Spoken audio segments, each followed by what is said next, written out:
Shortly before midnight on October 19, 1942, at 23:45, Lieutenant Robert Lynch crouched behind the helm of PT-48, eyes fixed on 3 Japanese Daihatsu barges, moving steadily through the dark water off Cape Esperance. Lynch was 26 years old. He had completed 14 night patrols. He had yet to score a confirmed kill. The barges were transporting troops and ammunition, about 60 soldiers in total, bound for Guadalcanal. Each vessel was fitted with a Type 92 heavy machine gun and protected by steel plating thick enough to deflect rifle fire. PT-48 carried 4 Mark 8 torpedoes. Each weighed more than 2,000 pounds and contained a 466-pound TNT warhead. But the physics were wrong. The torpedoes could not be set to run shallower than 10 feet. The barges sat in only 5. Any torpedo launched would slip beneath them without contact. By the middle of October 1942, Motor Torpedo Boat Squadron 3 had already lost 6 boats in the waters surrounding Guadalcanal. 17 sailors were dead. Engagements followed a predictable sequence. PT boats located Japanese barge groups. They attempted torpedo attacks. The torpedoes failed to hit. The barges answered with gunfire. The PT boats either disengaged or were destroyed. PT-48 was armed with twin .50 caliber Browning machine guns, capable of firing 850 rounds per minute against unarmored wooden vessels. The effect was overwhelming. Against armored Daihatsu barges, the weapons were ineffective. The heavy rounds struck steel plate, threw sparks, and failed to penetrate. Japanese supply operations continued nightly. American forces referred to the route as the Tokyo Express. Under cover of darkness, Japanese destroyers and light cruisers moved troops, ammunition, and food down the slot. When American air attacks made destroyer runs increasingly dangerous, the Japanese adjusted. Barges replaced warships. They were slower and smaller, harder to detect, and impervious to PT boat torpedoes. At Tulagi, squadron commanders were running out of options. Some crews began mounting single-shot Army M3 37mm anti-tank guns on the bows of their boats. The wheels were removed. The guns were lashed to wooden planks. 1 round per shot. Manual reload. It was crude, but it was something. In August, PT-109, commanded by Lieutenant John Kennedy, mounted an M3 gun before patrol. It functioned in a limited way. The crew could fire a single round, then reload by hand, while Japanese machine guns swept the deck. The arrangement could not be sustained. The underlying issue was numbers. A single Daihatsu barge could transport 60 fully equipped soldiers or 8 tons of supplies. Japanese forces were sending 20 to 30 barges past Guadalcanal every night. To meaningfully disrupt the supply flow, PT boats needed to destroy several barges per patrol. Single-shot weapons were insufficient. Henderson Field lay 3 miles inland from Lunga Point. U.S. Marines had seized it on August 7th. By October, it had become a wreckage field. Destroyed aircraft crowded the runway edges. Japanese air attacks struck nearly every day. Betty bombers escorted by Zero fighters. American pilots flew whatever could still leave the ground. P-400 Aircobras, F-4F Wildcats, aircraft already damaged that often crashed on landing. Some burned. Others simply fell apart. Scattered across Henderson Field were the remains of dozens of Bell P-39 Aircobras. The aircraft was an unusual design. Its engine was mounted behind the pilot, with a long drive shaft running beneath the cockpit. That configuration left space in the nose for a distinctive weapon, a 37mm Oldsmobile M4 automatic cannon, firing directly through propeller hub. The M4 fired at a rate of 150 rounds per minute from a 30-round horseshoe magazine. Muzzle velocity reached 2,000 feet per second. The cannon had been built to destroy aircraft and light armor. High explosive ammunition, armor-piercing ammunition, exceptional firepower. Most of the Aircobras abandoned at Henderson were beyond repair. Engines locked, wings torn away, fuselages fractured, but the cannons remained usable. Recoil systems, feed assemblies, barrels. Everything required for operation was still intact. At first light on October 20th, Lynch walked the length of Henderson Field. He counted 23 wrecked Aircobras. Some had been sitting there for weeks. Ground crews had already removed radios, instruments, and control cables. The cannons had been left untouched. They were aircraft weapons. PT boats had no mounting points for them. There was no doctrine, no authorization, no precedent. Lynch stopped beside one P-39 whose nose was buried in coral. The 37mm cannon jutted from the propeller hub like a rigid steel finger. He ran the numbers. 150 rounds per minute. 30 rounds per magazine. Fully automatic. He turned back toward the shoreline, where PT-48 waited at the dock. 3 of his crew's mechanics were watching him. They understood exactly what he was thinking. At 1,400 hours that afternoon, Lynch approached Commander Alan Calvert, the commanding officer of Squadron 3.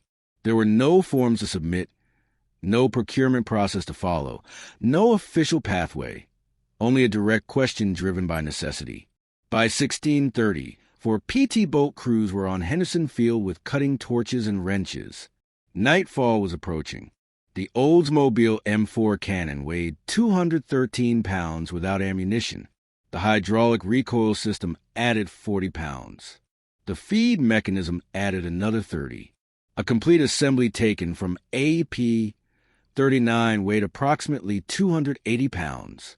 PT-48 was an 80-foot Elco boat with a wooden hull built from 2 layers of 1-inch mahogany planking. The deck consisted of 3/4-inch plywood, laid over oak frames spaced 2 feet apart.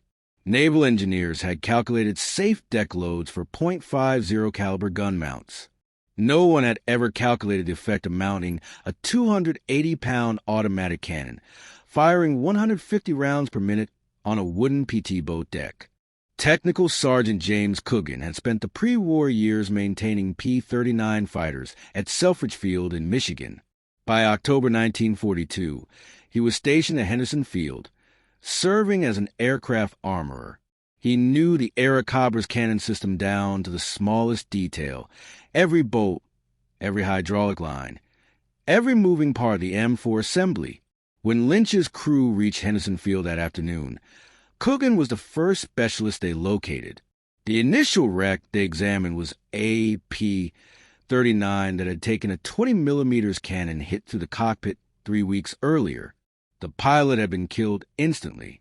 The aircraft had remained exactly where it fell. Coogan climbed into the shattered nose section, carrying a wrench set and a cutting torch. The M4 cannon was secured to the engine reduction gear housing by 8 high-tensile steel bolts. Each bolt called for a 15/16-inch socket. Coogan had a 3/4 inch. In wartime, it would have to do. Removing the cannon meant disconnecting the hydraulic recoil lines, the charging cable, the ammunition feed chute, and the firing solenoid wiring, then cutting to the engine mount itself. Each extraction required roughly 2 hours. Daylight was already fading. 6 hours remained. Lynch assigned 8 men to the task, 2 per wreck. If everything went exactly right, they might remove 4 cannons before dark. Nothing went exactly right. The second Aircobra had been baking in tropical heat for 11 days. Hydraulic fluid had thickened inside the recoil system. The charging cable was corroded. When Coogan's team attempted to loosen the mounting bolts, they found them frozen by heat expansion. Penetrating oil was needed. Henderson Field had none. They poured aviation gasoline onto the bolts and waited 20 minutes. The bolts finally turned, barely.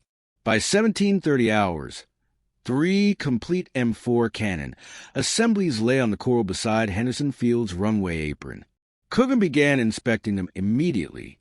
The first cannon showed a hairline crack in its hydraulic recoil cylinder. It was unusable. The second had a bent pawl in the feed mechanism, reparable with a file and half an hour's work. The third was intact in every respect. Mounting an aircraft cannon on a PT boat presented a new problem. There were no designed attachment points. The bow deck forward of the chart house consisted of flat plywood over oak stringers. Lynch needed a pedestal that could absorb recoil, rotate through 360 degrees, and survive the flexing of a planing hull slamming through waves at 40 knots.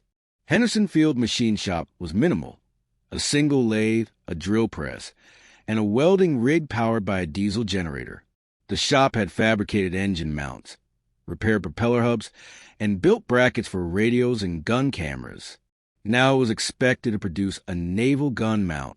Chief machinist mate Donald Fry sketched a design in 40 minutes, using a grease pencil on a sheet of aluminum. The design was deliberately simple: a 12-inch steel baseplate, for bolt holes aligned with PT-48's deck framing, a vertical pipe welded to the base, a rotating collar with bearing surfaces, a yoke to cradle the cannon. Every component would be fabricated from scrap, steel salvaged from wrecked aircraft landing gear. Frey's team began welding at 18:15 hours. The diesel generator powering the arc welder kept cutting out as Henderson Field rationed fuel. Welding proceeded in 5-minute bursts. Stop. Cool the generator. Resume: the base plate took 40 minutes. The pipe section took 30. The rotating collar required an hour. The bearing surfaces had to be machined smooth, or the gun would bind. By 2,100 hours, a pedestal mount stood complete. It looked crude, as if built in a high school shop class. The welds were rough. The paint was scorched. The collar wobbled by 3 degrees. But it would support a 280-pound cannon, and it would rotate. Probably. The cannon and mount were loaded onto a 6x6 truck. 3 sailors rowed in the bed, gripping the assembly to keep it from bouncing loose on the rough road to the dock. PT-48 waited at Tulagi across Iron Bottom Sound. The truck reached the dock at Lunga Point at 2,230 hours. A Higgins boat ferried the equipment across the water.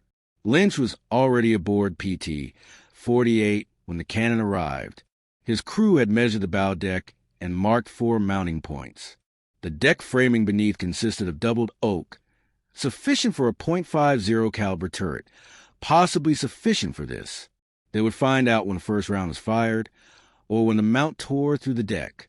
Installing the base plate required drilling 4 holes through 3/4-inch plywood and 2 inches of oak framing. They had only a hand crank drill. Each hole took 30 minutes. 2 hours total. By 01:15 on October 21st, the base plate was secured. The cannon was lifted into place. The collar seated correctly. The yoke held. The gun elevated and depressed. It rotated. Not smoothly, but it rotated. Ammunition remained unresolved. The M4 used a horseshoe-shaped magazine holding 30 rounds. In the P-39, magazines were stored in an ammunition bay behind the cockpit. Each loaded magazine weighed 40 pounds. PT-48 had no ammunition bay, no magazine racks, no reload system. They stacked 6 loaded magazines on the deck beside the mount. In combat, a loader would pass magazines by hand while the gunner fired. Primitive, but workable, perhaps. At 0200 hours on October 21st, 1942, PT-48 carried the first aircraft automatic cannon ever mounted on a United States Navy patrol torpedo boat. From salvage at Henderson Field to installation aboard the boat, the process had taken 9 hours. The weapon had never been test-fired. The mount had never been stress-tested. No one aboard PT-48 had received formal training on the cannon. None of that altered the situation. Japanese barges were scheduled to run supplies that night. PT-48 departed Tulagi at 2,200 hours on October 21st. Squadron 3 sent 4 boats on patrol: PT-40, PT-46, PT-48, and PT-60. The formation was standard. 2 boats operated north of Savo Island. 2 patrolled the waters off Cape Esperance. Lynch commanded PT-48. The only boat carrying the improving 37mm cannon mounted on its bow. Gunner's mate second class Harold Mitchell volunteered to man the weapon. He had fired .50 caliber Brown and machine guns on 12 combat patrols. He had never fired an aircraft automatic cannon. No one on PT-48 had. Coogan had given only the most basic instructions at the dock. Aim, squeeze the trigger, replace the magazine when empty. The hydraulic recoil system would absorb most of the shock. Probably. The night was overcast. There was no moon. Visibility was limited to roughly 200 yards under starlight. The sea was calm. PT-48 advanced on 2 engines at 15 knots to reduce noise and wake. The 37mm cannon pointed forward from the bow. Mitchell sat behind it on an ammunition box. 6 loaded magazines stacked within arm's reach. At 2,355 hours, PT-48's radar operator reported surface contacts bearing 320 degrees at a range of 4,000 yards. 4 targets. Speed approximately 8 knots. Lynch altered course to intercept.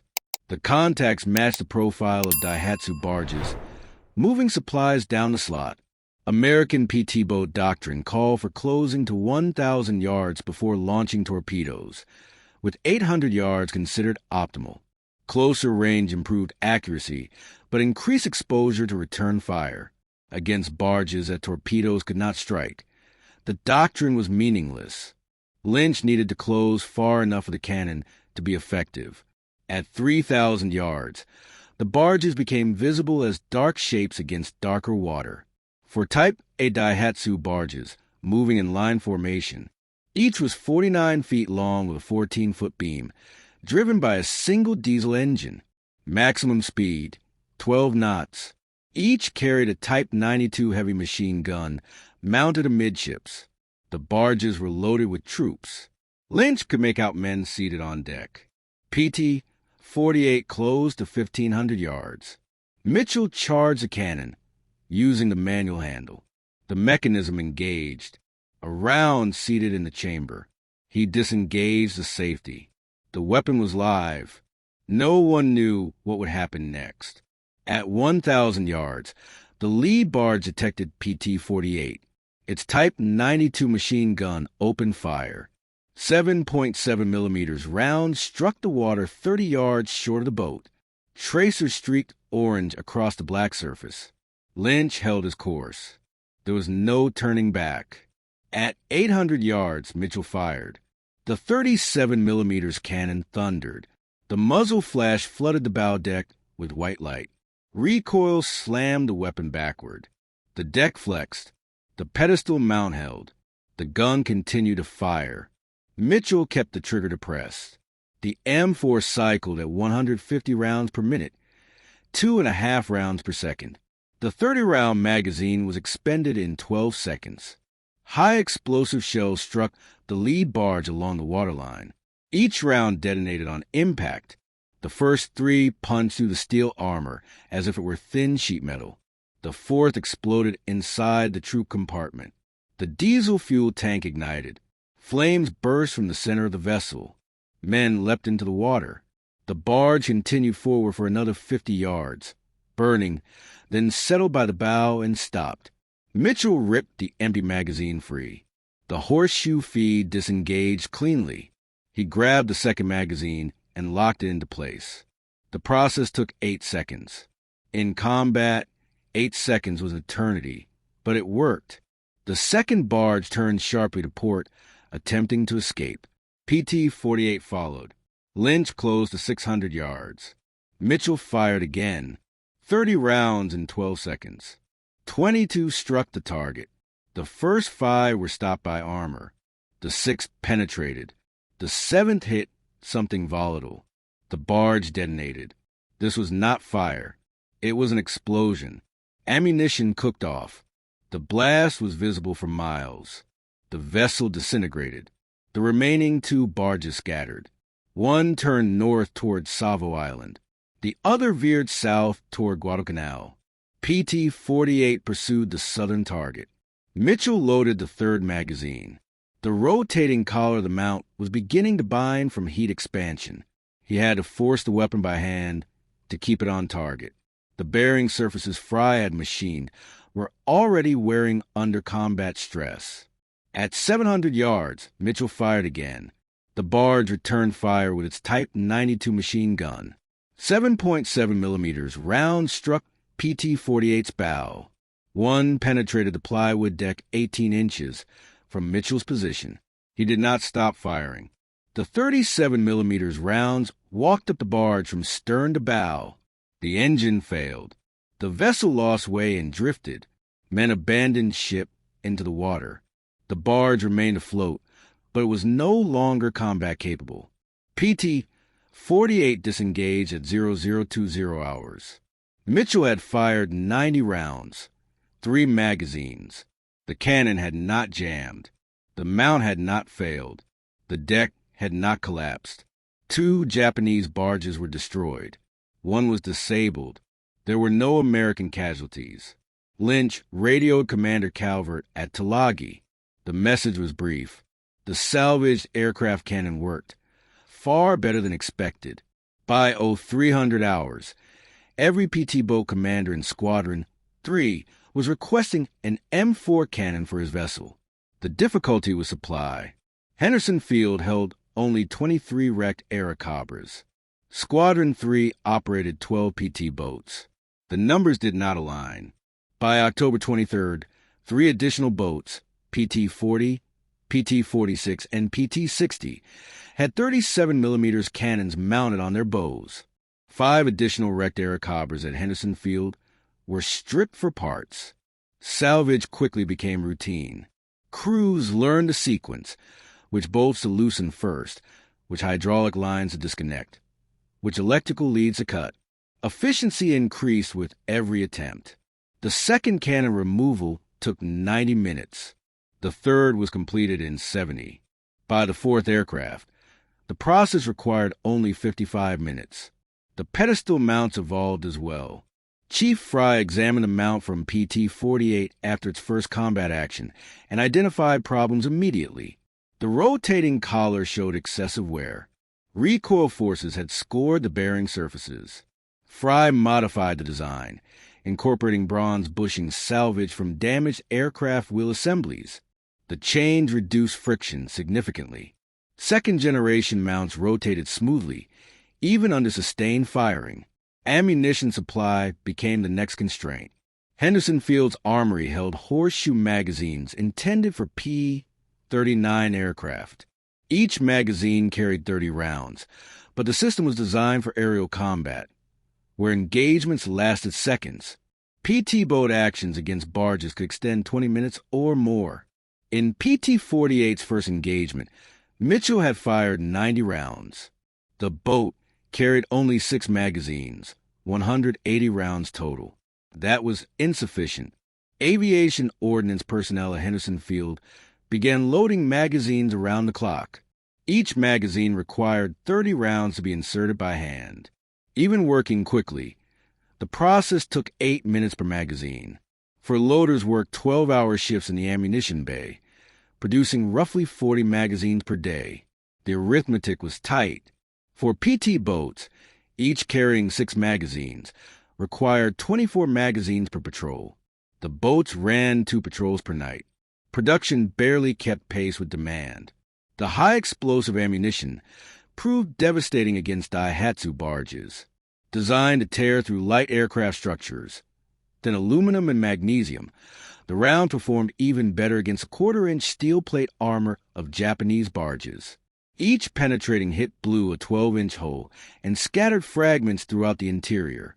2 or 3 hits could disable a barge. 5 to 8 would sink it. On October 24th, PT-40 engaged 3 barges off Kim Bay. Its newly installed M4 cannon destroyed 2 targets using a single magazine. 30 rounds, 20 seconds of fire. Both barges were burning and sinking within 2 minutes. The third escaped into darkness, though intercepted radio traffic suggested it had sustained damage. Squadron 3 was discovering that the 37mm cannon fundamentally altered PT boat tactics. Before its introduction, boats relied on torpedoes launched from 800 to 1,000 yards, ineffective against shallow draft barges. After firing, PT boats disengaged. With the cannon, Boats could close to 400 yards and destroy barges with direct fire. The closer range increased exposure to Japanese return fire, but eliminated the torpedo depth problem entirely. Japanese commanders noticed the change immediately. Radio intercepts dated October 25th reported barge crews encountering PT boats armed with heavy cannon and explosive shells. One message described them as demon boats with aircraft guns. The psychological effect was substantial. For weeks, barge crews had operated with relative freedom. Now they were being destroyed before completing supply runs. By November 1st, 1942, 8 boats in Squadron 3 were operating with salvaged 37mm cannons. Henderson Field had been stripped of every usable M4 from wrecked P-39s. 21 cannons had been removed. 17 were installed on PT boats, 4 were retained as maintenance spares. Keeping the weapons operational was demanding. The M4 had been designed for aircraft service with extensive ground support between missions. PT boats operated for days from forward bases with minimal facilities. Saltwater corroded hydraulic recoil systems.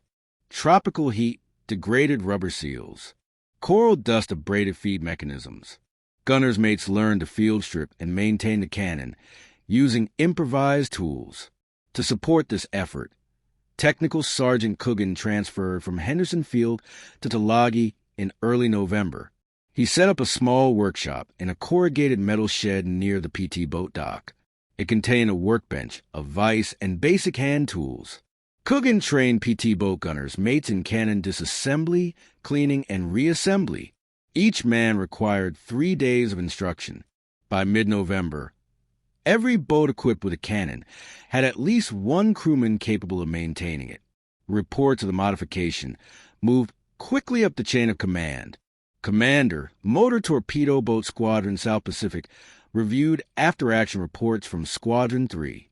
8 patrols. 23 Japanese barges engaged. 14 destroyed. 6 damaged. 3 escaped. No PT boats lost. The results were unambiguous. On November 18th, Commander, Motor Torpedo Boat Squadron South Pacific, sent a classified dispatch to the Bureau of Ordnance in Washington. The document described the field modification, detailed combat performance, and requested formal approval for the installation and official procurement of M4 cannons for PT boat use. The requests included technical drawings of the pedestal mount, ammunition consumption figures, and maintenance requirements, everything necessary for institutional adoption. The Bureau of Ordnance received the dispatch on November 23rd. Under normal circumstances, the approval process would have taken months. Design evaluations, safety reviews, procurement planning, production schedules. Guadalcanal changed that. The combat data was unmistakable. PT boats armed with 37mm cannons were destroying Japanese barges at rates never seen before. The field modification worked. On December 7, 1942, exactly 1 year after Pearl Harbor, the Bureau of Ordnance authorized production of a standardized pedestal mount for installing the M4 cannon on PT boats. Manufacturing was assigned to a contractor in Rhode Island.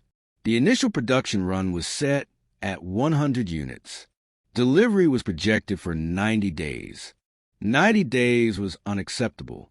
PT boats in the South Pacific needed the weapon immediately. In mid-December 1942, Motor Torpedo Boat Squadron 6 arrived at Tulagi. 12 boats, new crews, standard armament, twin .50 caliber turrets, and 20mm Oerlikon cannons. No 37mm aircraft guns. The squadron had deployed from the East Coast expecting torpedo warfare. Instead, they found Squadron 3 destroying supply barges with salvaged aircraft cannons. Squadron 6 commanding officer requested immediate installation of 37mm guns on his boats. The obstacle remained unchanged. Henderson Field had no additional wrecked P-39s to strip. Every flyable Aircobra was in service with the 13th Air Force. Removing weapons from operational aircraft was not an option. The supply of salvageable cannons had been exhausted. The solution emerged from an unexpected location, New Caledonia. The island served as a major logistics hub for South Pacific operations.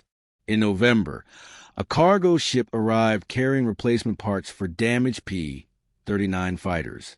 Included in the shipment were 12 complete M4 cannon assemblies, new, factory-built, still coated in cosmoline preservative. They were intended for aircraft repair. PT boat commanders wanted them instead.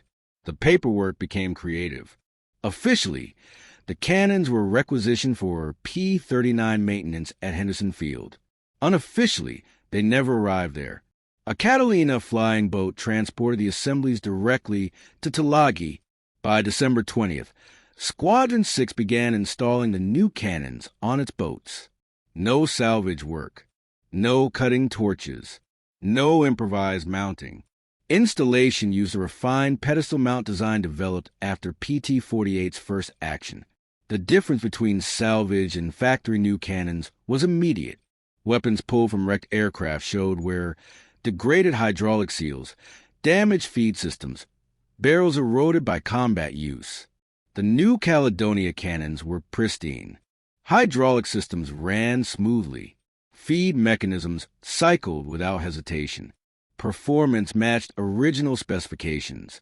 By January 1943, 24 PT boats operating in the Solomon Islands carried 37mm cannons. Squadron 3 fielded 8 boats. Squadron 6 had 12. Squadron 2 had 4. The barge destruction capability is spread across the entire PT boat force in the South Pacific. Japanese supply operations began to collapse under sustained attack. Combat reports from January documented the effect. 37 PT patrols engaged Japanese barges. 41 barges were destroyed. 19 were damaged. 8 escaped. The 37mm cannon gave PT boats an offensive capability they had never possessed with torpedoes alone. More importantly, losses declined sharply. Between September and November, Squadron 3 lost 6 boats. From December through February after cannon installation, only 2 boats were lost, and neither was due to barge engagements.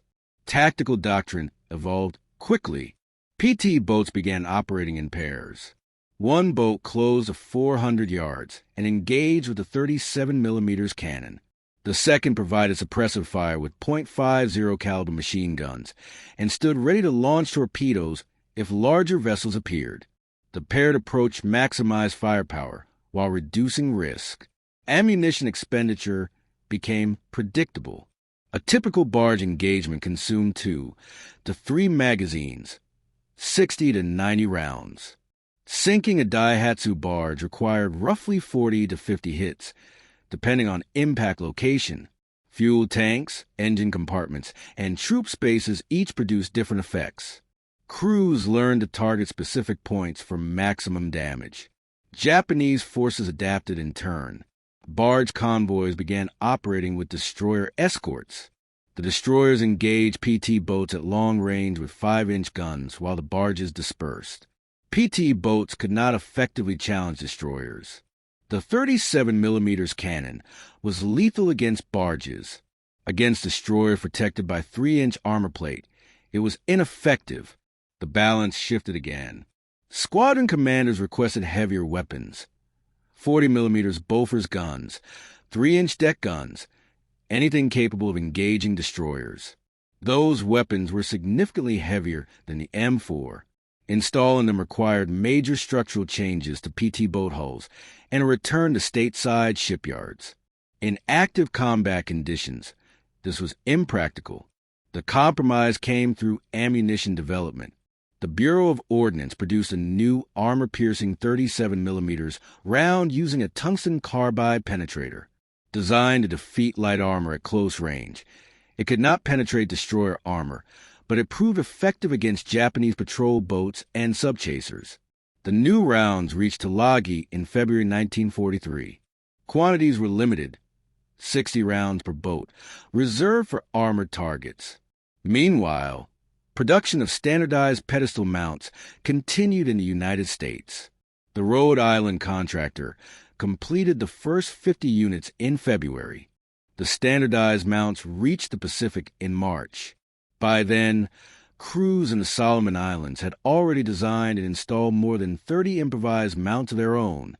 The factory versions were superior in every technical respect: cleaner welds, stronger structural integrity, precision machine components, and proper bearing assemblies. But functionally, they replicated what PT boat mechanics had already achieved months earlier in the Henderson Field machine shop. In March 1943, Motor Torpedo Boat Squadron 8 deployed to New Guinea, operating along the island's northern coastline in support of General MacArthur's advance. Japanese forces relied heavily on barges to shuttle troops and supplies between coastal positions, recreating the same tactical challenge encountered at Guadalcanal. Torpedoes remained ineffective against shallow draft targets. Squadron 8 arrived already equipped with 37mm cannons as standard armament, factory mounts, newly manufactured M4 cannons, and sufficient ammunition stocks. What had begun as a battlefield improvisation was now official equipment. Combat operations in New Guinea confirmed the weapon's value under different conditions. The waterways were narrower, maneuvering space was limited, and dense jungle canopy provided concealment for Japanese barges. Even so, the results mirrored those in the Solomons. During its first 3 months of operations, Squadron 8 destroyed more than 60 enemy barges. The cannon proved just as reliable, lethal, and effective. By June 1943, the Bureau of Ordnance authorized development of a purpose-built naval cannon. The result was the 37mm M9, a heavier weapon with a longer barrel, higher muzzle velocity, and construction designed to withstand sustained naval fire. Unlike the M4, the M9 was not adapted from an aircraft gun. It was engineered from inception for shipboard use. Production of the M9 began in August 1943 at Colt's Patent Firearms Manufacturing Company in Hartford, Connecticut. The new cannon weighed 405 pounds, nearly twice the weight of the M4.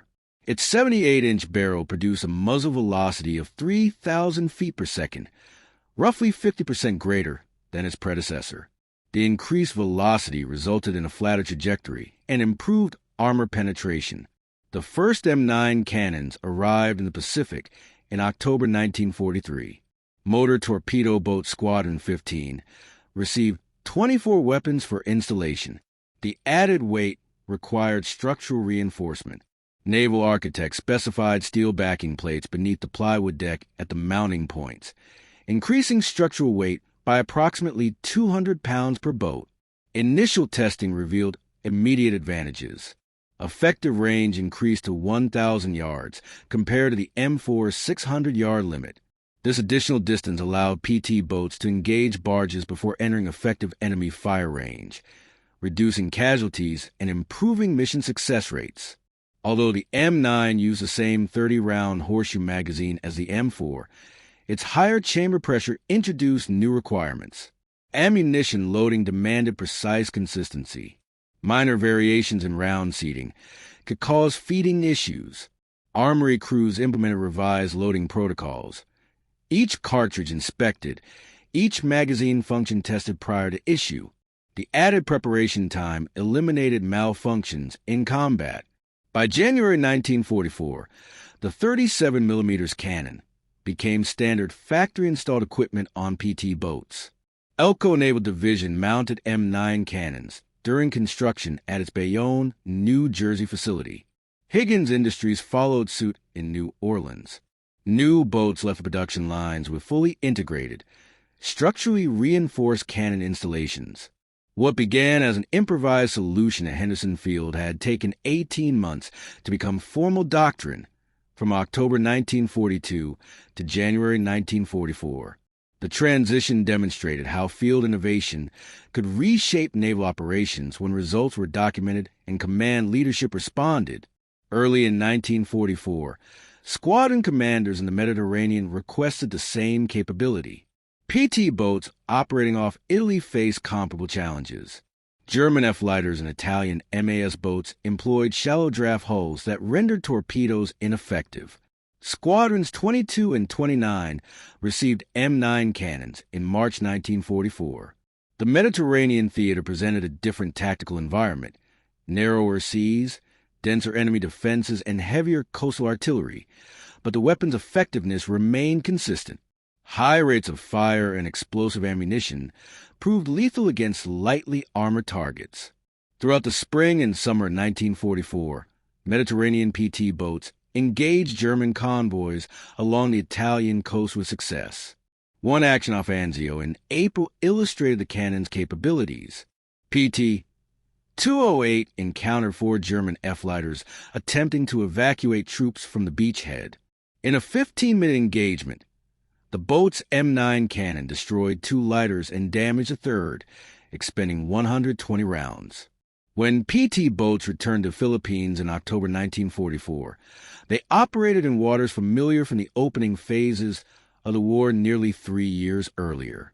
In Leyte Gulf, Japanese forces pressed every available vessel into service: barges, small freighters, fishing boats, anything capable of transporting men or supplies. PT boats armed with 37mm cannons systematically eliminated this traffic. Operational summaries from November 1944 recorded the cumulative impact. 36 PT boats conducted patrols, engaging 87 Japanese vessels. 63 were destroyed, 19 damaged, and 5 escaped. These results were achieved with minimal American losses. 2 PT boats sustained damage from coastal artillery. None were lost to enemy surface combat. By late 1944, the evidence was unmistakable. The 37mm cannon had fundamentally altered both the survivability and combat effectiveness of PT boats. Tactical doctrine continued to mature. By the end of the war, PT boats operated with standardized weapons configurations.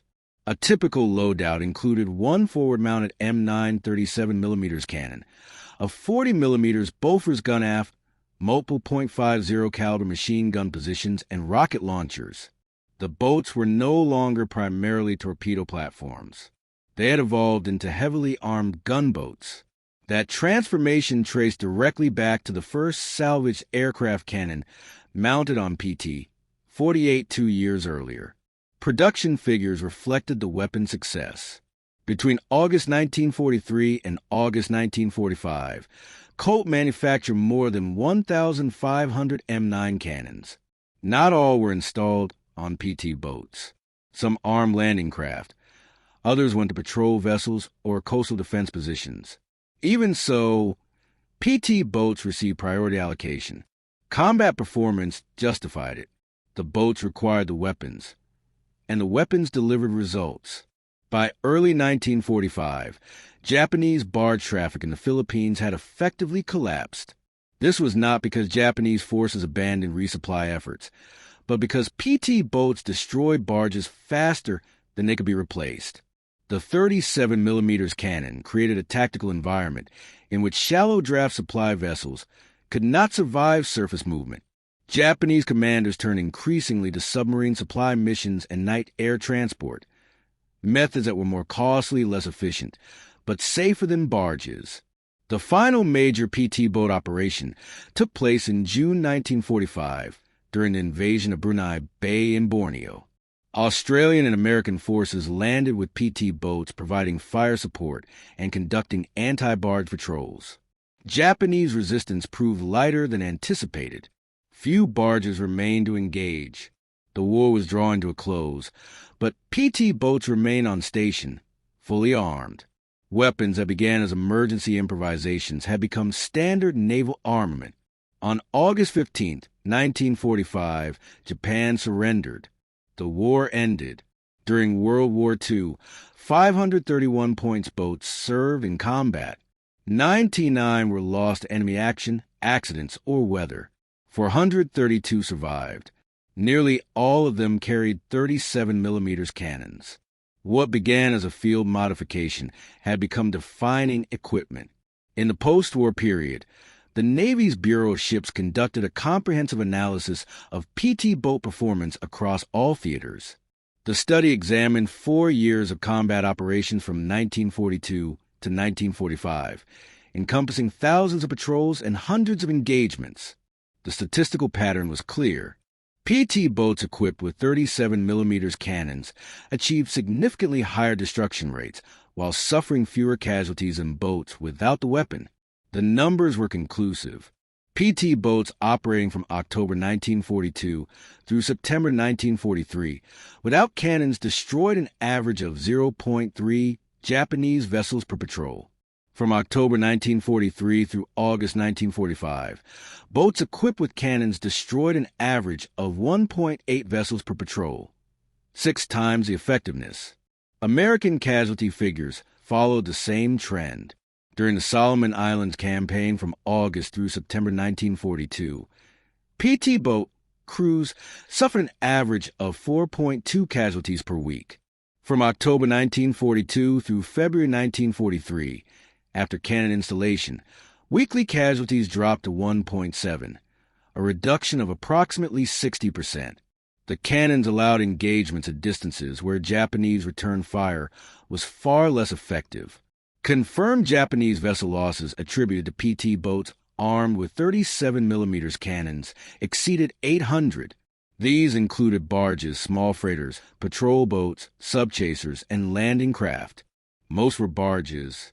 A single Daihatsu-class barge could transport 60 troops or 8 tons of supplies.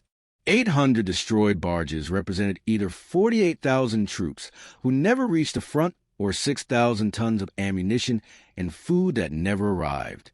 Japanese commanders acknowledged PT boat effectiveness in post-war interviews. Vice Admiral Taijiro Kurita, who commanded naval forces in the Philippines, maintained records of supply losses. Between November 1944 and January 1945, Japanese forces in Leyte lost 73% of their barge convoys to PT boat attacks. The losses crippled defensive operations. Troops on Leyte received only 30% of planned supplies. The remainder burned in barges destroyed by 37mm fire. The innovation extended beyond PT boats before the war ended. Landing craft began mounting 37mm cannons for fire support roles. LCI gunboats carried multiple M9 weapons. LCS support vessels employed them for anti-aircraft and surface engagements. A weapon salvaged from crash fighters at Henderson Field became standard armament across numerous small craft classes. Lieutenant Robert Lynch survived the war. He commanded PT-48 throughout the Solomon Islands campaign, completing 15 months of combat operations, 47 patrols, and 19 confirmed kills. He received the Navy Cross for Actions in November 1942. The citation specifically referenced the innovation of mounting aircraft cannons on PT boats.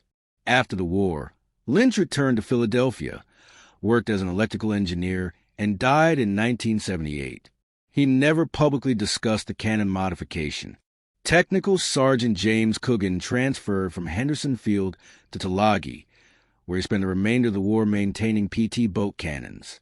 He trained more than 200 gunners' mates on M4 and M9 maintenance procedures. After the war, Coogan remained in the Air Force and retired as a Master Sergeant in 1962.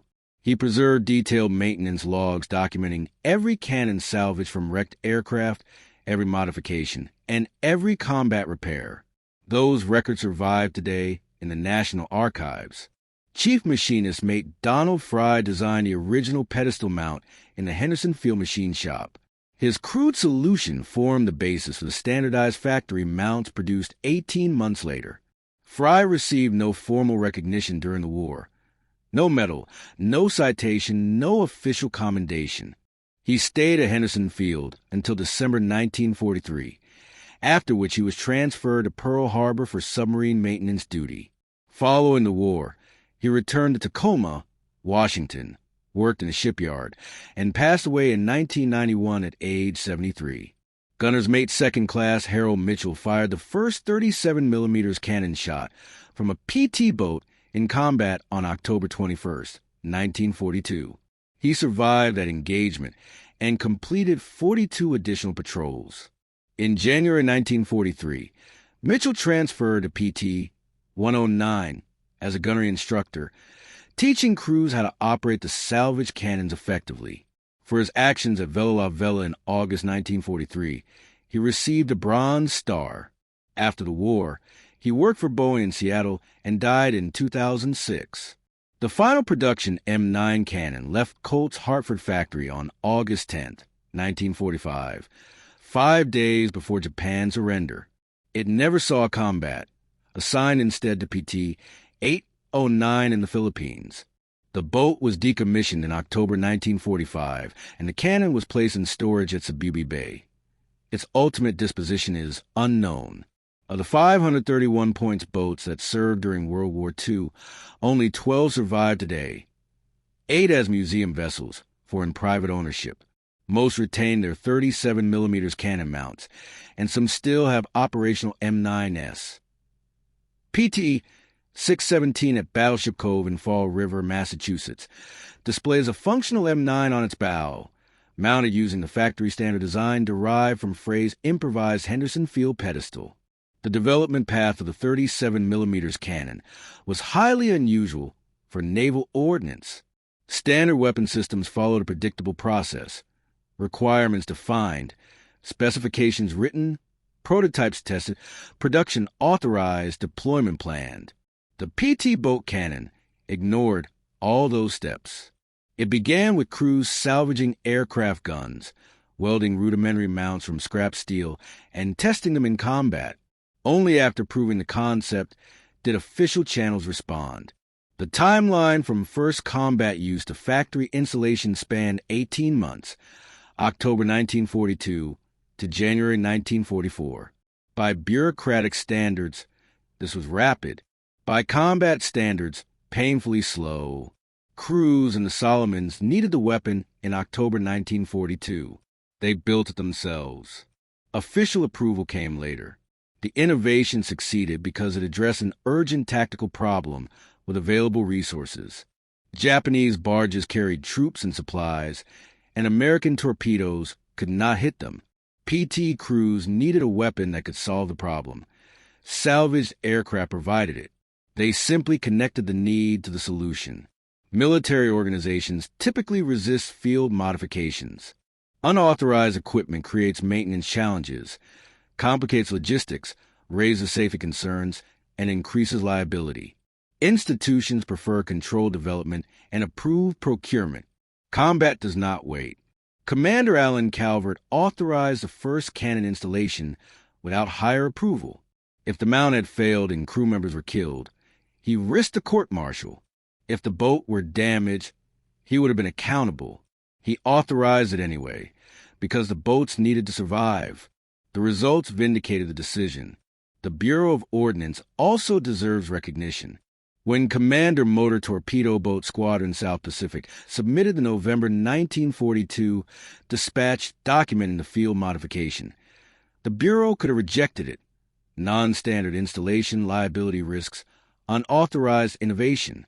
Instead, they evaluated the results. 14 barges destroyed over 8 patrols, 0 PT boat losses. The data was compelling, and the Bureau approved the concept, authorizing production. Comparisons with other services are instructive. The Army often rejected field modifications during World War II. Tank crews welded extra armor, prohibited. Infantry units improvised bridge designs, unauthorized. In contrast, the Navy, particularly in the Pacific, demonstrated flexibility. If a field modification worked in combat, it often gained official approval. The 37mm cannon became the most successful field-modified weapon adopted by the Navy during World War II. Other modifications, radar installations, rocket launchers, radio equipment, did not have the same direct combat impact, nor did they move from salvage to factory standard as quickly or prove as consistently effective across multiple theaters. The lesson transcends the weapon itself. Combat innovation requires commanders willing to take risks, crews willing to experiment, and higher headquarters willing to evaluate results rather than doctrine. Lynch documented his results. Calvert supported the modification. The Bureau of Ordnance acted. The system worked. The sailors who improvised the first cannon installation at Henderson Field could not have foreseen that their modification would become standard equipment. They solved an immediate problem with available materials. The innovation succeeded because the problem was real, the solution practical, and the results measurable. PT boats with 37mm cannons destroyed 800 Japanese vessels. Proof of concept. The boats earned their reputation not through technological sophistication, but through crew ingenuity. Wooden hulls, gasoline engines, and simple weapons were made lethal by creativity, improvisation, and resourcefulness. Japanese commanders called them devil boats and green dragons, names reflecting respect earned in combat. The 37mm cannon amplified their effectiveness, providing offensive capability perfectly matched to their tactical mobility. The story of the 37mm cannon on PT boats needed this base because the innovation was never simple. It involved multiple people, technical challenges, bureaucratic processes, combat testing, and eventual institutional adoption. Every step mattered, and each contributed to the final success. If this story moved you as much as it moved us, do a small favor. Hit that like button. Every like signals to YouTube that this story deserves a wider audience. Subscribe and turn on notifications, because we're rescuing forgotten stories from dusty archives every day. Stories of PT boat crews and Navy mechanics who saved lives with salvaged aircraft cannons and sheer ingenuity. Real people, real innovation. Drop a comment right now and tell us where you're watching from. Are you in the United States, United Kingdom, Canada, Australia? Our community spans a globe. You're not just a viewer. You're a part keeping these memories alive. Share your location. Share if someone in your family served in the Pacific. Let us know you're here. Thank you for watching, and thank you for making sure Lynch, Mitchell, Fry, and Coogan are not forgotten. These sailors turned crash fighters into naval weapons. They deserve to be remembered, and you're helping make that happen.